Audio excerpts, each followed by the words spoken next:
July 7th already, if you can believe it. My name is Kim Lantis, and it's my pleasure to be with you today, live from Hermosillo, Sonora, Mexico. Joining me back is America Guerrero.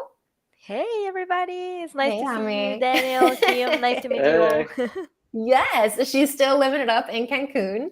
And then today's guest is Daniel Daoura, founder and CTO of Pebblebee, joining us from just outside of Seattle, I believe. Yeah, thank you so much Yeah. for having me on your podcast. No, Daniel thank Daoura. you. Yep. Thank you. It's And going to be a really great conversation. yeah, I, You I, kind I of, admire your work. Thank you so much. I appreciate thank Oh, you. Thank you. you having me on the show. Yeah, he already, those of you who weren't here backstage pre-show, he let me know that I don't look like I'm 40. So now Daniel's officially my favorite guest. Awesome. Yes.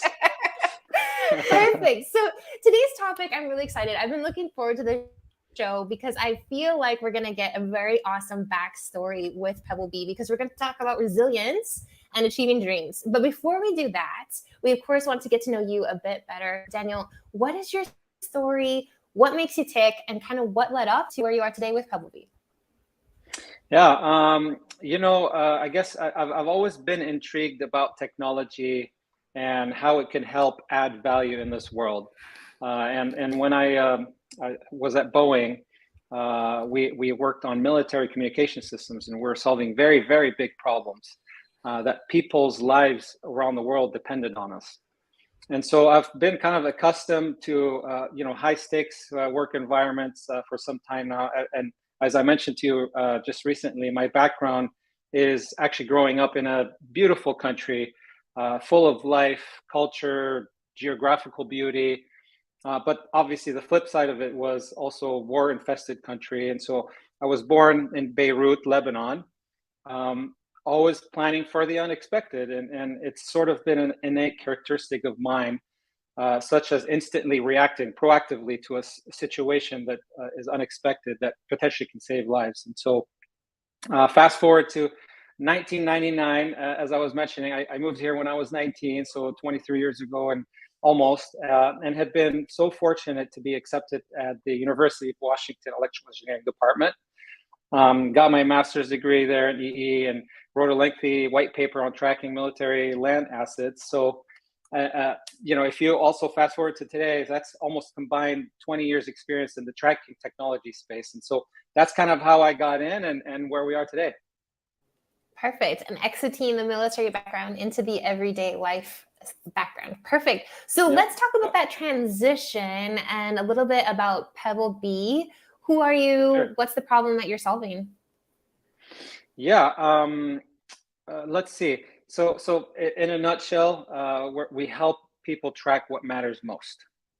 We started off with tracking using Bluetooth technology and switched into LTE as well. So now we help people track their pets and their highest values. So we span from Bluetooth to LTE, GPS. We have multiple products, also Apple Find My enabled, and they're all rechargeable. So we're very sustainable and eco-friendly in that sense. Very, very cool. And I think this what matters most is quite intriguing, which actually I think is a nice segue into the topic of today's show, which was chosen by you. What is today's topic, America? sure. So the topic is resilience and the path to achieving the dream. The question is, when the unexpected happens, how do you find the courage, the strength, and drive to persevere? Please, could you share why you choose this topic? Why is it for you? Why is it so important for today's show? Sure, absolutely. I think it really hits home for me because I've had quite a interesting history, coming from Beirut, Lebanon, all the way into starting a company with so many unexpected situations. And I'm sure a lot of the listeners here can relate. And so I thought, I've been through it and I've survived. And I thought it'd be great for me to sort of explain and provide that background and hopefully can add value to some of the listeners. So maybe I'll back up a little bit and just kind of start about Yeah. how the company started, right? Yeah. So I back at Boeing, I met some incredible people uh, so many great, amazing people, but one of which came with me to co-found Pebblebee. It was Nick Pearson Franks. He was our co-founder and the CTO at the time. I was CEO, and a very, very dear friend. He's like a brother. We spent 11 years working side by side at Boeing, and then 8 years also side by side on a daily basis building this company together, Pebblebee. We were inseparable. Never one night did I go to sleep mad at Nick. You know, he was like a brother, but even better. You know, we rarely had arguments, but obviously we did some. And The family you get to choose, which yes, sometimes family you is get to better choose. than the family you're born with. Yeah. Absolutely. But when we did have arguments, they were very, very short-lived, you know, and we were just like you said. I mean, we were like perfect partners. Tragically, very suddenly, he had an accident and he died in my arms on June 24th, 2020. So a little bit over 2 years ago now. Wow. And that was a moment I will never forget, where I did everything, you know, and I've always been really good at handling unexpected situations, very, very strong and fast and witty in that sense. But I did everything I could to save his life, but was helpless. Everyone standing nearby in shock while I held him, you know, and I held onto this very thin thread that was also very short-lived. It's been one of the most difficult hurdles and losses I've experienced in my life. And it's also been one of the biggest drivers and motivations to keep going. And this is kind of how I went through this journey. And I felt like I was in hell, right? And the only way out is to keep going, to get out of hell. And so unexpected moments like these are when you need to find the courage, the strength, and perseverance to keep driving forward so you get out of hell. And the easy thing to do is to quit, right? I mean, most of our investors and friends and family said, you just got to let go. You know, you got to move on. But I couldn't do that to myself. I couldn't do that to my investors. Letting go would have been the easiest thing because the pain was unbearable. But I couldn't, because first and foremost, I believed in myself. You have to believe in yourself in order to move to the next step. And you have to also know that, you know, I'll talk about this a little bit later, but the higher being in this world would not give you something that you cannot handle. And I felt that any people can handle anything if they put their mind into it. This is what I really believed in, and people need to believe in that, obviously within safe parameters. But obviously also look to your trusted network, people that you truly, truly care about. It's okay to be vulnerable to one or two of your very trusted family members. For me, that was my wife, Angela, and my brothers. And if you don't have anyone, you can always find a therapist that will listen to you and give you the empathy that you need to keep going until. So that's sort of my background and history over the last few years. Obviously, we've had so many unexpected situations within work, just, you know, legal battles, etc. But this was the biggest moment where it's kind of, I'll never forget this, right? And that was the hardest, most difficult part of my journey. And I thought, you know, I could share some thoughts on that and hopefully help some people out there. Yeah. Well, first of all, thank you so much for sharing with us such a profound and vulnerable story. I appreciate it greatly. Our deepest sympathies to your loss with your brother, and also of course with the company, the entire company. I'm sure it was absolutely profound. Before we back up a bit to Pebblebee and honoring, I forget, you mentioned his name and I didn't catch it. Nick, okay. And honoring Nick and his legacy, I think, of just the positive impact that Pebblebee is having in people's lives and keeping them safe. I would like to talk a little bit about that path of resistance and maybe some of the things that you found helpful. In this particular case, it was the loss of a loved one, but then also I think just the striking difficulties that probably implied in the business and whatever. But when we come across the unexpected and we have to find resilience, you mentioned, I think, first and foremost, building a network, right, of a few trusted individuals. And if you can't find those individuals, to definitely get in touch with a therapist professional who can help you. What were maybe, another 1, 2, 3 sort of key elements or actions that you took that also helped, you carry you through these past 2 years? Yeah, absolutely. So if you look at just a general business, whether it's hardware, software, whatever kind of enterprise or consumer, either way, there are all these levels of building blocks for starting a business. In the beginning, you have an idea. You got to put this together. You got to consult with people, and maybe you have the expertise to build it yourself, whether it's software or whether it's a hard good, whatever it is. But then you start learning that you got to scale this business, and you need people, right? People are what make and form this business together. And so one of the hardest things for me was how do you transition from building everything yourself, knowing everything yourself, and sort of delegating that work, and also believing in people. And so it became a business of actually believing in people, right? It's what creates the business. It's what creates the product.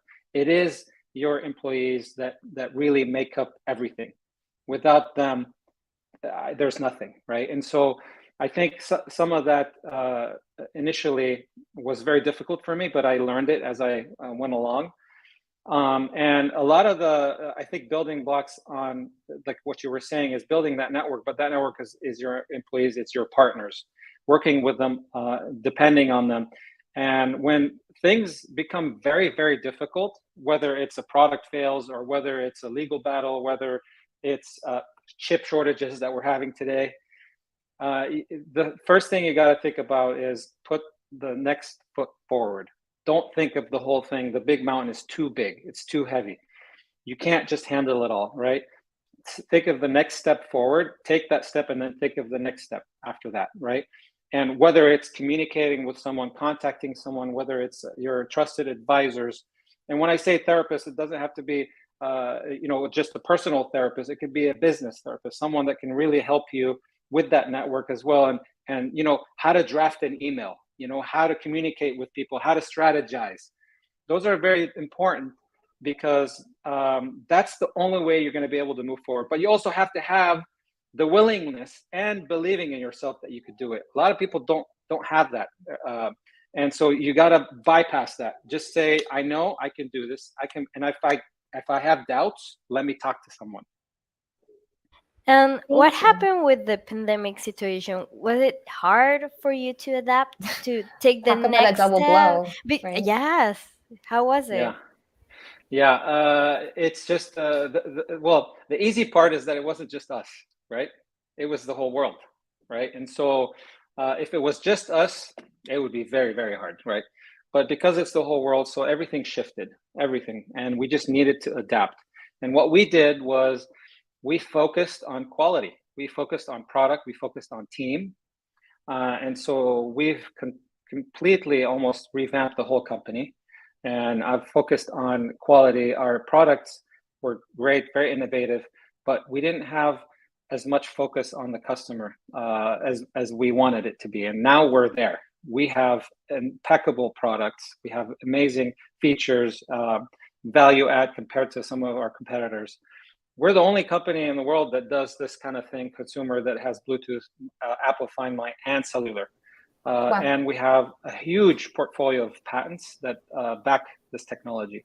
And we have a great product that is really highly rated. So we've improved quite a bit and focused on that, to where today we're going to scale. We're scaling over the next couple of years. Yeah. So let's talk about Pebblebee. You said keeping track of the things that matter most.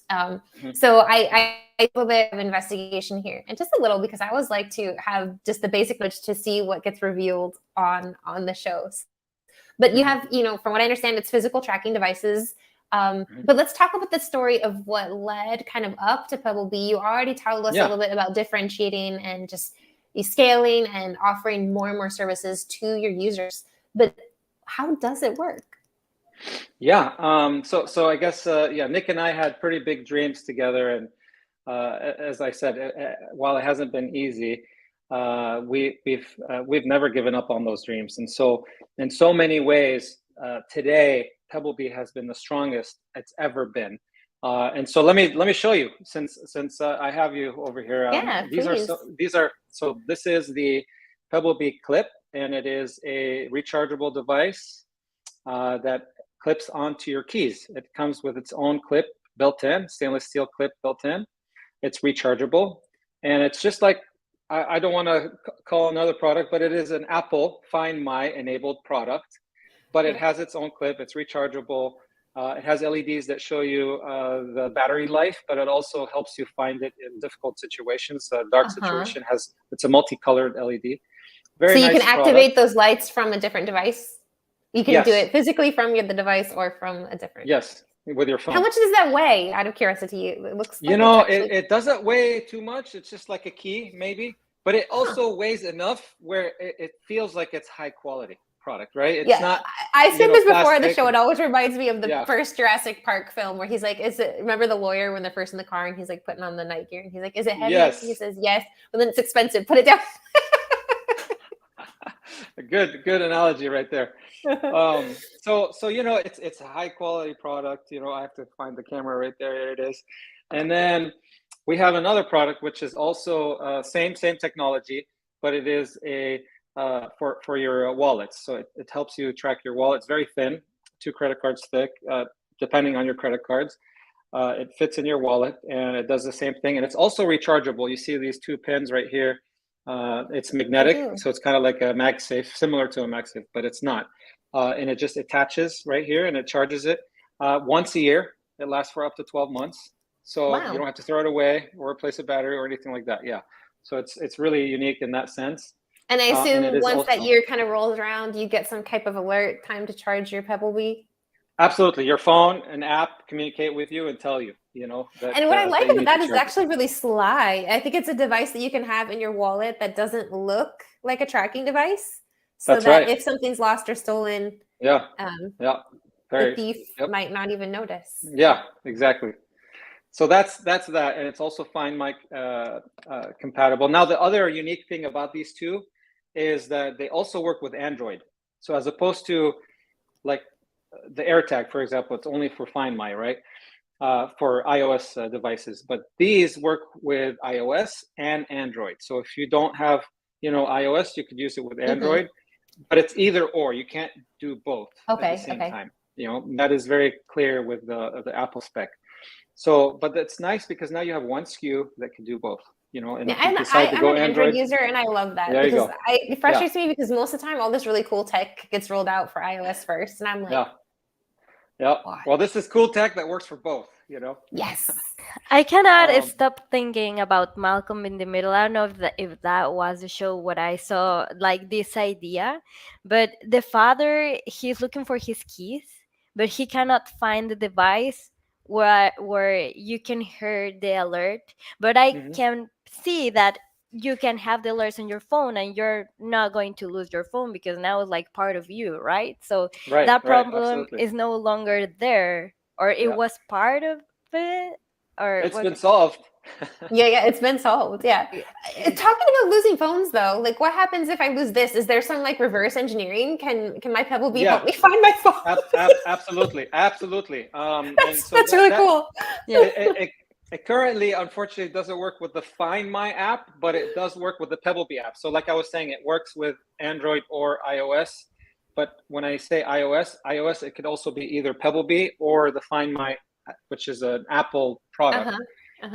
With the Pebblebee app, you could absolutely do that. So you could double tap on the device and your phone will start ringing. And you'll find it. And I've done that many times. You know, that's hilarious. In fact, like I have my keys now. Where's my phone? Yeah, and we also integrate with Alexa and Google. I hope it doesn't go off now. And so when you do ask, it'll start buzzing your phone as well if you have the app installed. So we solved that as well. So what was the story that led up to wanting to break into this market in the first place? What led up? There needs to be better trackers out there. So, but before I go there, I have one more product to show, which is the BL or the LTE GPS device, which is a small device. You know, here's my hand, and so this is an actual GPS cellular device, global GPS cellular device that is specifically meant for dog owners. So you put it on a dog's collar, and it lasts for a very long time, depending on how you use it. If you put it in emergency or finding mode, it's broadcasting every minute or two to tell you its position, and it lasts for about a day or two. But if you have it in, so we call it standby Standard mode, tracking. or approximate tracking, it'll last for months. So this is something that's very, very unique, and we're continuously bringing improvements to this product through software on a weekly basis. So this is what differentiates us as a company. Yes, very, very. No, the name of the LTE device, this one is the Found. The Found. Oh, cute. Found. The Pound. Yes, the Found. I get you. Yep, the Found. What to avoid the pound? There's your new tagline. You're welcome. There you go. That's the new slogan. I'm gonna have to use that one. I love it.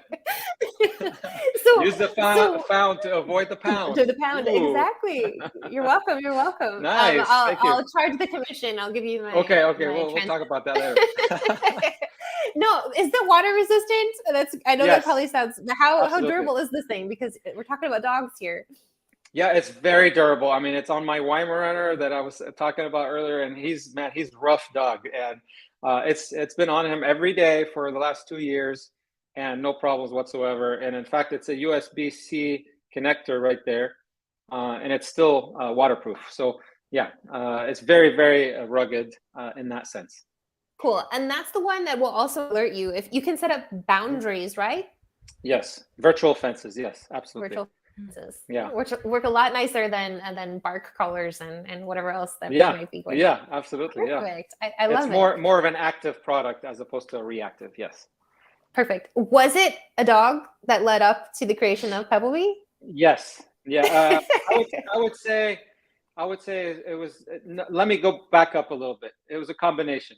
So one day we arrived at work, and I was late to work.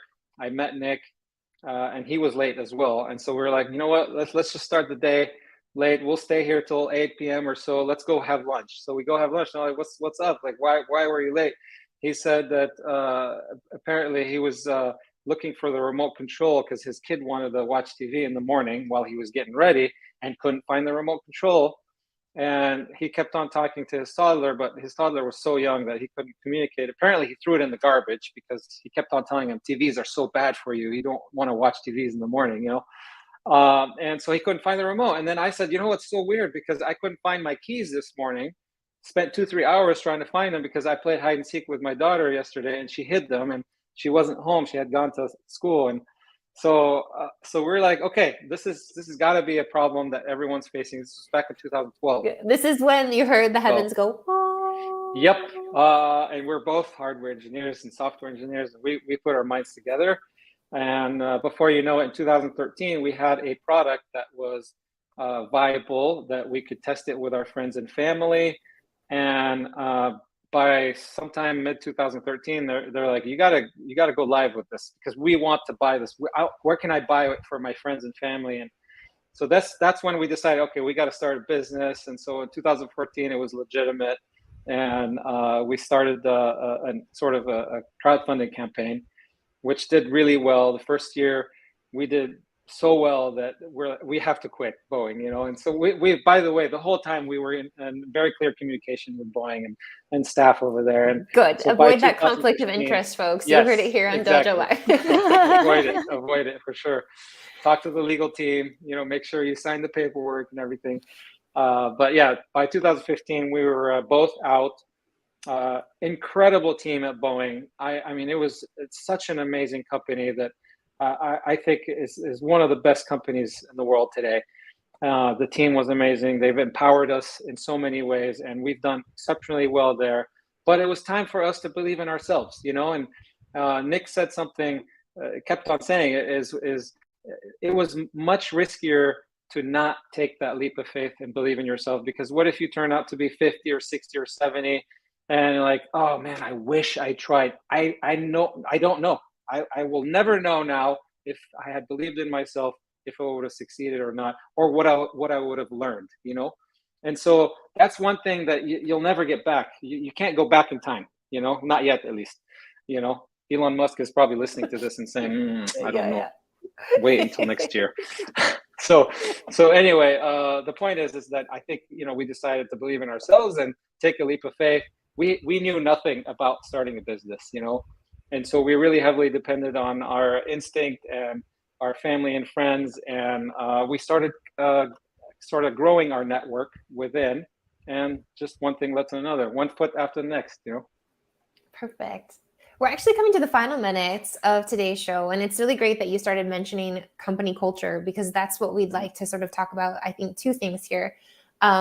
You already, gave your kudos to Boeing for setting sort of, I think, that baseline of what you'd want your own company culture to look like. So let's talk about the company culture of Pebblebee. When you were developing this, what was top of mind for you, and how did you do that? What is the culture like? Yeah, so great question. So Pebblebee isn't just a business. Like I mentioned earlier, it's people. It's a community. It's our employees. It's real, and it's family. And I truly believe in that. And you talk to any of our employees, that's what they're going to say.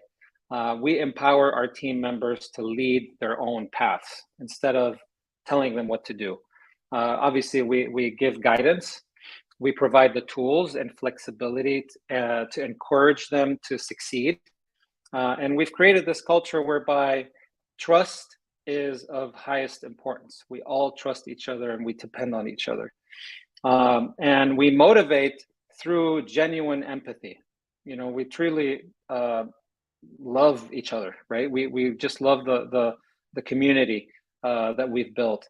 And my goal is to add value in this world, as I mentioned earlier, whether that's through helping members succeed through their careers, or building a company or a community that innovates and creates solutions to solve everyday problems like what we're doing. Either way, Pebblebee is nothing without the company of our team members and employees. That is our number one priority. And obviously, number two is our customers. That's just, we focus on our team and employees, and by virtue, number two is our customers. And by always delivering best-in-class user experience to our customers, Nick and I started Pebblebee to solve a decades-old problem, preventing you from losing stuff. So that dream has been realized, and we continue to deliver on that promise. Thank you. Beautiful. So my final question, I think, before we close up today is, let's talk about lessons learned. What do you feel at the start of Pebblebee that you and Nick did right? And what's something that you and Nick maybe probably should have done differently? Well, so many. I think I think we've done a lot of things right? Because we're here today, and we wouldn't be here 8 years later, a startup company like us, which is very, very, very challenging. Consumer electronics in a space that is very crowded, and it's big, huge space. So I think we've done a lot of things right, starting with having the right partners, having the right investors initially, and obviously understanding that partner and investor may be perfect at that time, but then you need to kind of grow, right? And by growing and scaling, you need to find new partners. So that's something that we've always done along the way. I think believing in our employees, in our partners is super important. I think what we didn't do right maybe initially was focus so much on our customers, as opposed to we focus so much on the product and the technology. We were geeks, by nature, and so we're like, can we make it fly, So, we were that kind of, culture, at least Nick and I initially, and we just felt that, making it the best in terms of features and heavy, rich and features and stuff like that in the beginning was the most important thing, but not really. I think the most important thing is customer satisfaction in a sense where people get it, right? And people understand the product, not from a technical point of view, but from just an everyday sort of use, sort of. And so that's something that we've started doing several years back, and we're gaining a lot of traction there, and it's getting very, very positive. I said that was my last questions, but I actually am gonna I was lying, because now I have a question. Yeah, it's okay. Yeah, how I have a how lot did more you to add. how did you make that pivot then, when you had that aha of like, okay, we need to be less product focused and more Yeah. customer focused? What did that switch look like for you in terms of processes? How did that play out? Yeah. So yeah, the entrepreneurial voyage has been very, very challenging, obviously, in that sense, and it certainly wasn't linear at all, and it was very, very difficult. But I think really the key point there is that you have to listen to your customers, and that's something that maybe we started listening because we started seeing issues, particularly, or maybe people didn't really get this product initially. And actually, another thing is that the pivot happened, when Apple announced their Find My program and the AirTags. People before that didn't get the product. It just didn't make sense, and it was, we started this whole category. So it just didn't make sense, and people didn't understand that it even existed until Apple came out. So really, they did a huge favor to help us accelerate, knowledge in this space. And then what we started learning is that, let's learn more from our customers, because, we've been creating, but we haven't really been listening to our customers as much as we should. We haven't been obsessed about it, right? And so that changed several years back, and we started becoming obsessed about our customers and obsessed about listening and reading all of the feedback, and then taking that feedback and putting it into action, and then recursively doing that process, because you do it one way and then you apply, and then you learn more from our customers that maybe they liked some things but not everything. And so that's a recursive process to a point where it becomes sort of clear, close to ideal. I don't know if it'll ever get there, but we're always striving and getting closer and closer to the perfect situation. I love it. Thank you. Let's learn and keep growing. Daniel, we could talk for hours. Unfortunately, we've come to the end of our half hour. I thank you so much for sharing your story, personal and professional. It was and is an inspiring one. Thank you again for just your vulnerability and the realness. That's something that I think everyone greatly appreciates and can learn from. I wish you and Pebblebee nothing but continued success. Thank you. And thank you. Yes, thank you so much for joining us today. Thank you so much for having me here today. You have a wonderful day. And, thank you. Hang on for just a minute. And just one more thing I want to add is go to pebblebee.com. Check out our product. There it is. I have to say it, right? Yes. Avoid the pound. Yes. It applies to every home, right? So if there's anything we could do to help, please reach out and we'll be here for you. Yes, of course. Pebblebee.com. Stay on for just a minute as we go off air.